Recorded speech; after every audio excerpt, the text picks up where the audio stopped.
Johnny Coburn is back on the ice after being sidelined with a concussion. It was a really bad headache, just really bad. His parents watched him carefully. While his symptoms initially improved, after about a week, the headaches returned. I knew that the severity of the concussion was much greater than that 5 days or 7 days of rest would fix. More than half of these children treated at emergency departments end up with headaches after concussion.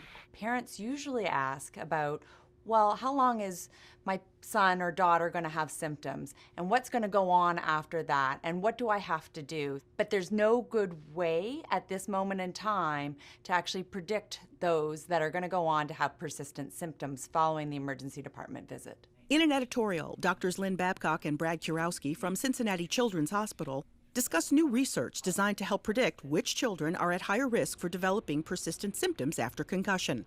Canadian researchers evaluated just over 3,000 patients aged 5 to 18. About 30% ended up with persistent post-concussion symptoms at 28 days.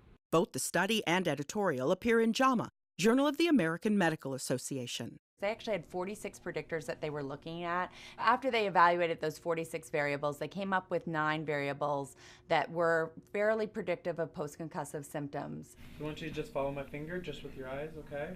The clinical variables were used in a 12-point risk score. They included things like age, sex, history of migraines or depression, prior history of concussion, and problems with balance. Some of the things have been shown before in smaller studies, but nothing together as a collective summary of symptoms. It's variables that we would normally capture in the emergency department, but now it's compiled into one decision rule. Johnny says he's feeling much better. He doesn't have any more headaches and is back playing hockey.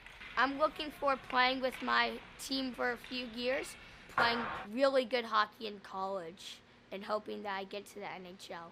Catherine Dolph, The JAMA Report.